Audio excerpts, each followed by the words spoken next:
في أفكار مغلوطة بدأت تنتشر عن المبيعات، أو خلنا نقول أفكار حديثة، إلا أنها أفكار لازم أنها تتعدل.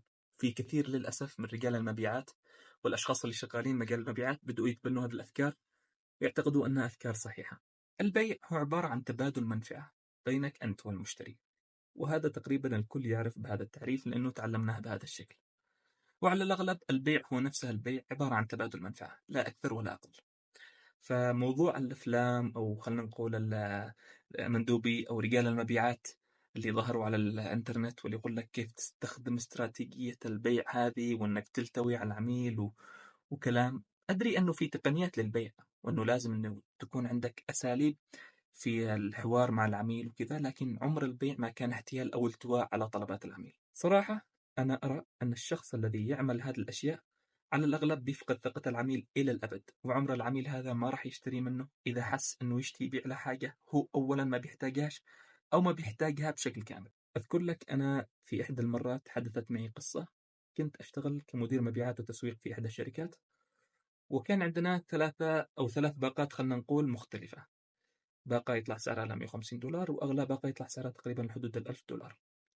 فكنت أولا أقيم احتياج العميل تبعي، أفهم احتياجه. ففي مرة من المرات نزلت لعند عميل قيمت احتياجه وعرفت انه مش محتاج لاكثر من الباقه ب $150، لكن كان هو متحمس انه يشيل اعلى باقه هو ب $1000.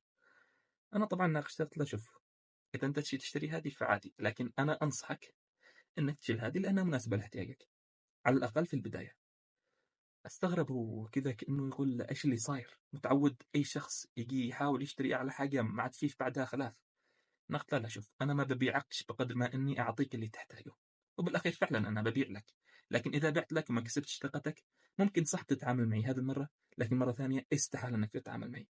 فأنا أولا قبل إني أبيع لك شيء أنا حاب إني أكسب ثقتك، وهذا بعيدا عن كونه شيء بيخليك تتعامل مع العميل على المدى البعيد، إلا أنه كذلك شيء أخلاقي. واجب عليك أنت كمسلم وشخص يخاف الله أنك تتعامل بهذا الأسلوب وتقيم احتياج العميل أو احتياج الشخص اللي بيشتري منك قبل أنك تبيع له هذا الشيء.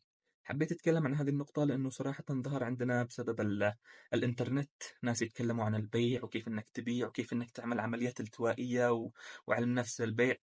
كلام فاضي.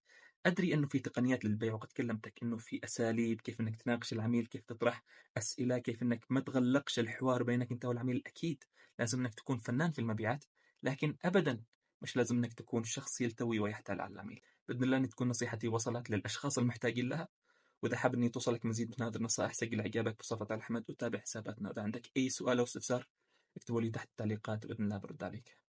بالتوفيق.